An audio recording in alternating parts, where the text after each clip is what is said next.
Hey, what's up guys? It's Kyle from RR Buildings back with another Toolsday, and today we're going to answer a question that I get all the time. So let's get right into it.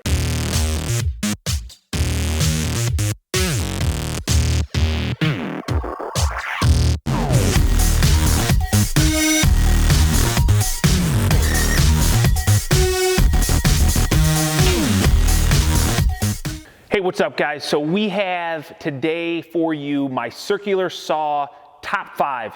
And these aren't like a reviewed top 5. These are just what I use every day out on site. It's what me and the guys have come to call our standard saws after using a ton of saws, okay? So I literally have probably a dozen saws, and these are the ones that we actually use every day. The other ones, they kind of sit around and they are secondaries in case something breaks or if we just forgot a saw and need something back at the shop. So that's kind of handy. What I'm going to start with is probably my most favorite saw. I've had this saw for quite a while. Maybe not just this saw. I think I'm on like number 5.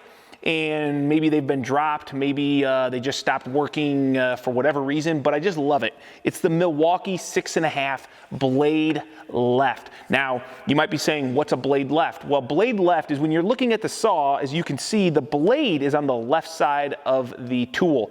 I'm a huge fan of blade left. I like to cut with my right hand, and I like to visually see where my blade is. Now, there are some blade right saws that work good for that, and I will get into that later, but this saw for me is my favorite, and I'll tell you why. First off, because I've always been a Milwaukee fan. Second off, it's a simple M18 battery, and I know that that battery platform is going to be around for a long time because Milwaukee has committed to that M18, especially with the announcement of their new heavy-duty line of the 12060 high-output batteries. So I know it's going to be around for a long time, and I'll be able to buy this saw. Second off, it's fairly lightweight. Now, it's only got a 6.5-inch diameter blade, but to me that doesn't really matter because for what I use this for mostly is cutting 2x. You can get through any 2x all the way up to a 45-degree bevel. So that tells me like really it can be used for just about anything out on the job site. It's got a decent rafter hook that lets me take it up into the building, maybe wherever I'm climbing around, and I know it's gonna be safe and it's lightweight. So that is why I use this saw almost 90% of the time. That saw is about 199 bucks bare tool. So it's, you know, comparable to about every other saw on the market. I take that back. I think you can get it a lot cheaper. I'll check that out and put that down in the description below if you're interested. Now, the next saw that I'm going to talk about is far from lightweight. It's the DeWalt FlexVolt rear handle 7.25 blade left. So once again, the reason I gravitate towards this saw is because it's blade left. It has an even deeper cut capacity, so if I need to get through bigger material, it's going to allow me to do, like, let's say if I have to cut a laminated column that we're using on our buildings, I can use this with 2 cuts, one from both sides, and get through what I need to do. So I do bring it out for that sort of process when we're making up our columns on site. But what I also like about this saw is it's super powerful. Like, it is very powerful. It can get through just about anything. If you get those warped, nasty 2x that you're trying to cut a rafter tail, a long 412 pitch on, this is going to be the saw that's going to work. You do not want to carry it around. It's heavy, and you're going to get tired real quickly. So usually I like to use this on the ground, on a pile of lumber, and I like to just always be cutting down. It's just let the weight of the tool do its job. Now, you might be saying, Kyle, why don't you like the Makita rear handle? I love the Makita rear handle.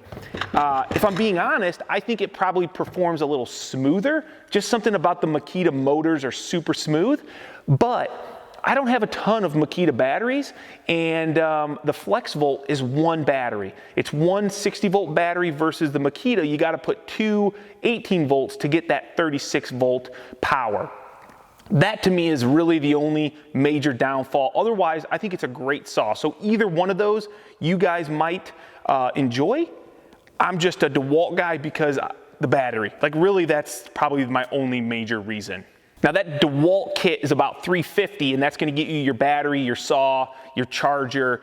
So it's a little bit pricier. Now, most people are not going to need or be required to use something that large or that powerful. But for the people out there that are doing it for their everyday profession, the rear handle is awesome. A lot of people say that the DeWalt doesn't last as long. I genuinely have not had an issue with battery performance, but I don't sit there and cut a whole house at one time. So I put one battery in a day and I'm perfectly fine. Now the next saw I'm going to talk about is a blade right saw, and it's the Makita. This thing just came out, so they sent me this and I've been using it, and I really love it for its speed. Like when you fire this thing up, I usually break this saw out for ripping, and I'll tell you why I'm okay using a blade right for ripping, because when I'm using this saw, I like to run down the side of like a sheet of plywood.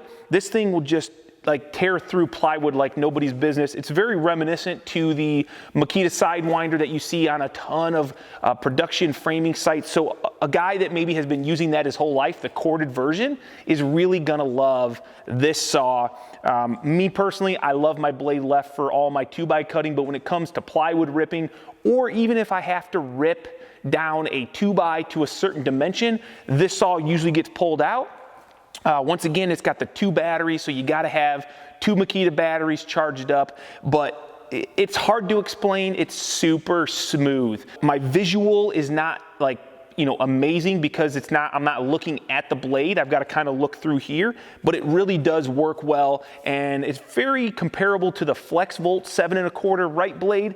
I just would choose this over that because it feels much more refined and smooth when you pull that trigger. Now we're going to go to the last framing saw that I really like to talk about, and that's the new Makita subcompact. And the reason I love this, like Makita, if you're listening, make this saw like identical blade left, and I swear you will sell a ton of them. This saw is super lightweight. I think it's like 5 pounds or something like that with a 2.0 battery.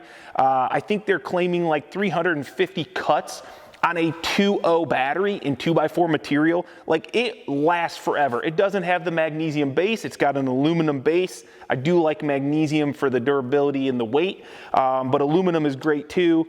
There's a couple things I don't really like about this saw. I just feel like a lot of the tightening levers are just loose all the time, so it always feels like it's just not cheap, but like, oh, I didn't tighten that enough. No, it's tight. It just has like a weird jiggle to it. But I do like the dust extraction. So you've got the dust extractor hook up here. If nothing else, it just shoots it away from you a little bit better than that 6.5 blade left.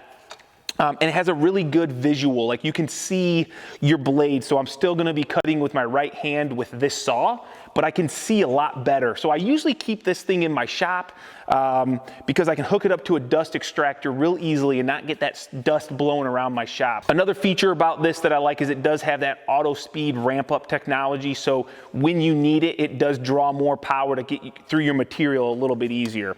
You can put a rafter hook on this thing too, so that's a nice feature, but it doesn't come with a rafter hook. But man, I'm telling you, when you get this thing all like dialed down, look how tiny that is. Makita did a great job with the battery placement, and I just can't say enough good about this saw. But if it was blade left, I would probably use it all the time. Now the last saw that I'm going to talk about is not for cutting wood. It's the circular saw that I use to cut through metal. And mainly, if you guys have followed along on the Instagram feed, you know we do all of our buildings on concrete piers or concrete walls, which require us to have a metal bracket. That metal bracket sometimes has to get cut off, whether it be on a corner, a jam column, or whatever. Sometimes we cut them in half, and you could use a grinder, but that is far less safe than using a circular saw. And when you throw a Diablo Steel Demon blade on this Milwaukee saw, it's like cutting butter. It's amazing how well it cuts, how clean it cuts, and how cool it cuts. So that's what we use this for all the time, and it's really sped up that process, and I think made it a lot safer. Nobody wants a flying disc to come hit them in the face. So there you go, guys. These are the 5 saws that I use on a daily basis. You can look at them. They've been used, they've been abused, and they're not all the same color. They've all been sent to me except for the Milwaukee. I bought that Milwaukee, and I've been buying those Milwaukees since I first used the Milwaukee Fuel line. I've got like 4 of them, I said. But even though these were sent to me, I'm not required to tell you anything about them. There's like a no strings attached. They just want me to use them. And lucky for these brands, these are the ones that I have fallen in love with, the guys like on site, and these are the ones we use every day. So I don't know if this helped anybody out there, but I wanted to, kind of show you guys what I use, because I get a lot of those questions like, what's your favorite circular saw? And it all depends on the application and what you're doing, because not one saw would I say I want for everything. Some of them are small, some of them are big, some of them are powerful, some of them are nimble. So there's different features, and you got to look at what you're going to be doing in order to determine the best saw for you. Now, if you got any questions or you want to get higher recommendation or a little bit more in depth, go ahead, use that comment section down below, and I will do the best to answer all of those questions. But that's it for today's Toolsday video. It's great to be back with you guys, and hopefully you go check out some of the other videos that I've been doing. I just started a new build series, Mancave, that we're going to be building for our client, and hopefully you guys enjoy that. So appreciate all the support, and we'll catch you guys on the next episode of Toolsday, probably next Tuesday.